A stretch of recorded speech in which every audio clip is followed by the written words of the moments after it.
Bonjour à tous, je suis content de vous retrouver pour cette nouvelle capsule qui va aborder les énergies universelles entre le 1er et le 22 octobre 2022. Donc le soleil se trouve dans le signe de la balance, tandis qu'en numérologie, eh bien, le mois d'octobre vibre sur le nombre 1. Donc comme d'habitude, on va essayer de voir qu'est-ce qui relie ces deux aspects universels. Qu'est-ce que j'ai pu en comprendre dans cette association entre la balance et le nombre 1. Donc, comme nous sommes en année 9, chaque mois de l'année reflète au fond une année d'un cycle.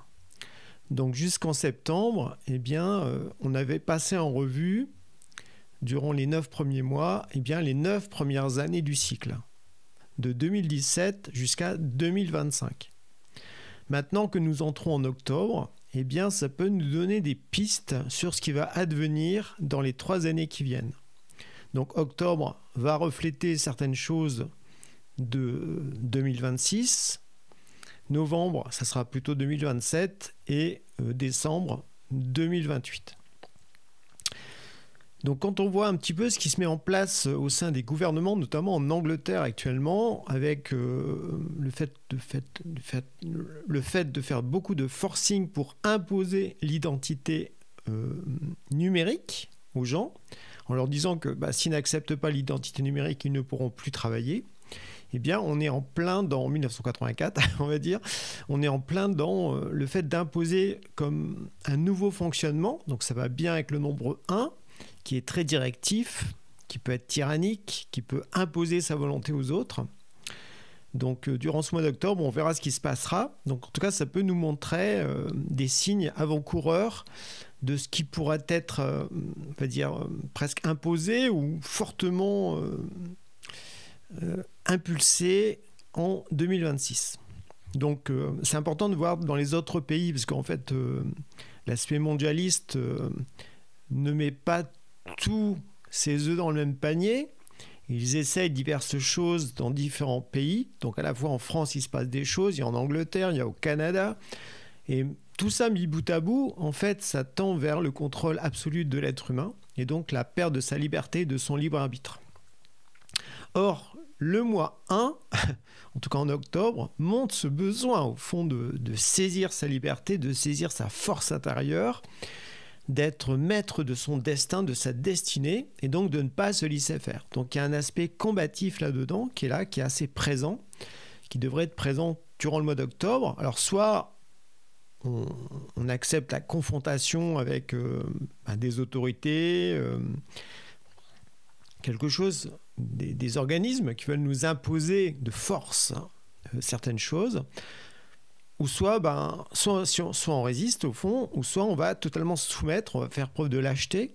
Donc là, c'est le grand piège d'un mois 1, c'est au contraire de ne pas vouloir utiliser son énergie, sa force, de ne pas vouloir se positionner en première ligne, de dire clairement ce que l'on veut, ce que l'on ne veut pas, donc de ne pas s'affirmer. Et donc en contrepartie, eh bien, ceux qui ont un ascendant sur nous ou sur les gens, eh bien, vont encore imposer davantage leur volonté. Voilà, qui est toujours, au fond, loin d'être bénéfique à l'humanité. Donc, ce mois 1 va bien avec l'énergie de Saint-Michel, de Michael. Donc, le signe de la balance est relié à l'archange Michael, qui terrasse le dragon. Donc, il y a bien une sorte de combat spirituel à mener en soi, et même par rapport au monde extérieur. Donc, il ne faut pas se laisser faire. Il faut au contraire accepter presque d'être rejeté, d'être pointé du doigt, d'être menacé, mais voilà, il faut rester digne, il faut rester droit, il faut rester intègre. La notion d'intégrité peut être très forte, en tout cas c'est ce que je perçois, durant cette période entre le 1er et le 22 octobre. Et la balance, justement, elle demande d'être juste, elle demande d'être en harmonie. Être juste, ça veut dire quoi ? Eh bien, c'est je suis juste avec ma destinée. Je suis juste avec qui je suis. Je suis juste aussi avec les autres, dans mon rapport aux autres au niveau relationnel. Est-ce que j'arrive à m'affirmer sans pour cela écraser les autres et j'accepte que l'autre soit différent de moi ? Donc il y a cet équilibre à trouver dans le relationnel, dans les actions, Dans les décisions aussi, la balance est beaucoup reliée au choix, au fait de prendre des décisions, donc au fond de s'engager dans une certaine direction. Et le nombre 1 invite à s'ouvrir à la nouveauté, invite à utiliser son libre arbitre. Donc là, on voit en quoi ces deux énergies universelles peuvent se relier, s'associer. Le 1, lui, veut évoluer, il veut aller de l'avant, il veut, au fond, découvrir de nouvelles expériences. Donc il est prêt à prendre des risques, il est prêt à faire des choses totalement inédites, qu'il ne connaît pas. Mais il a confiance en lui, il a de l'assurance. Parce qu'il a tiré des leçons de ses expériences, il sait qu'il a une certaine force, il sait qu'il a certaines qualités, il a un idéal qu'il porte, et donc par rapport à ça, par rapport à ce bagage, eh bien, il a confiance dans ses capacités à rebondir, à s'adapter aux situations délicates ou nouvelles. Et la balance invite à faire des choix. Ok, tu veux orienter ta vie dans quelle direction? Est-ce que tu veux, comme tu as peur du futur, tu veux rester totalement dans le passé, donc tu vas tourner en rond dans les mêmes choses? Donc on va être dans une fausse harmonie. On va chercher l'harmonie avec ceux qui nous entourent, par affectif, on va faire des compromis, tout ça. Ou est-ce qu'on cherche la véritable harmonie? C'est-à-dire, je vais être en harmonie avec ma destinée, avec ce que j'ai prévu de vivre dans cette vie, pour évoluer et pour participer à l'évolution humaine. Donc ce n'est pas du tout le même contexte. Est-ce que je suis en harmonie avec qui je suis réellement, avec mon esprit? Ou est-ce que c'est plutôt ma personnalité conditionnée, avec ses peurs de ne pas être aimé, de ne pas être reconnu, de ne pas exister, qui est sur le devant de la scène et qui en fait nous pousse à prendre certaines décisions contre notre gré parfois. Tout ça parce que derrière on a peur des conséquences. La balance est beaucoup reliée aussi de la justice, c'est-à-dire qu'il faut apprécier les conséquences de ses décisions, de ses choix. Il y en a toujours, que l'on soit passif ou hyper dynamique, on fait quelque chose ou on ne le fait pas, il y a toujours des conséquences. Et donc, durant ce mois, l'esprit au fond individuel que l'on est doit se saisir davantage pour savoir dans quelle direction orienter sa vie. Il y a ce besoin d'être entier. Le 1, il est entier, il n'est pas divisé. Et la balance, elle nous demande, dans cette entièreté, il faut utiliser correctement le pôle liberté. C'est-à-dire que je prends des décisions, je m'engage dans certaines directions, mais il ne faut jamais que ça ne soit au détriment des autres, de leur esprit en tout cas. On peut décider de s'engager dans une nouvelle relation ou de cesser une relation. On peut s'engager dans un nouveau métier, dans une nouvelle créativité, dans un nouveau projet. Il y a des conséquences. Il faut récupérer de l'énergie, il faut récupérer du temps, voire de l'argent pour pouvoir s'y impliquer. Donc ça nécessite au fond d'apprendre à réharmoniser sa vie pour savoir quels sont les domaines de notre existence qui sont prioritaires, essentiels, et quels sont ceux qui ont fini leur temps, qui sont devenus obsolètes. Et donc à ce moment-là, il faut accepter de les lâcher pour récupérer cette énergie et être intègre dans ce qu'on a vraiment à faire aujourd'hui, durant ce mois d'octobre. Donc ça peut être un mois comme ça, une sorte de carrefour, où on est face à des grandes décisions à prendre. Et donc bien sûr, il ne faut pas se tromper, mais il ne faut pas non plus avoir peur de prendre des décisions. Donc on va être mis face à... Est-ce qu'on a confiance en soi, au fond? Est-ce qu'on a confiance dans son raisonnement? Est-ce qu'on arrive à penser correctement? Est-ce qu'on a confiance dans ses ressentis, qu'on a aussi éclairé de notre pensée pour que ce soit pas simplement du ça je le sens, ça je le sens pas, pourquoi? Je sais pas. Non, en fait non.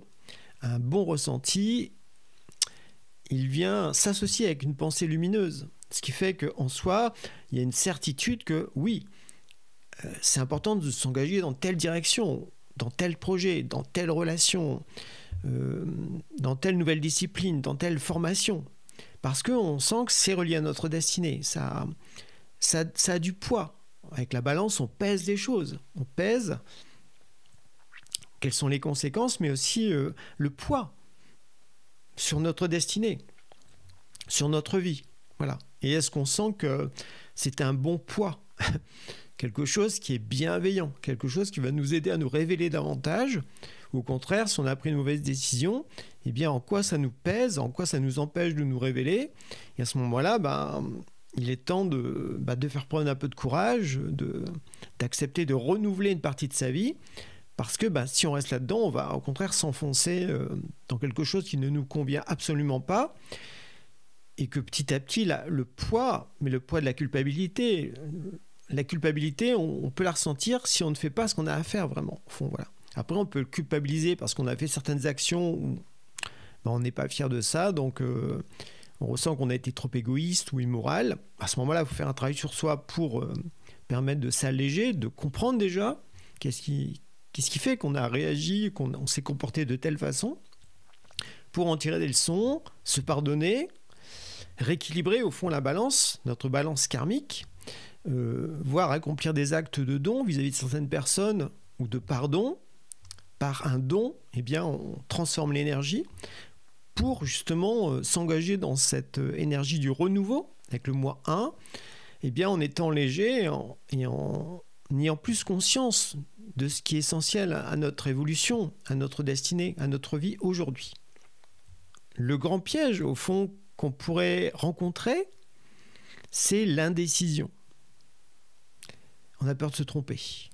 Donc on ne va pas prendre de décision. Mais sauf que si on ne prend pas de décision, c'est les autres qui vont prendre des décisions à notre place, ou les gouvernements. Parce que derrière ça, il y a la lâcheté, il y a la peur de s'affirmer, il y a la peur d'être différent.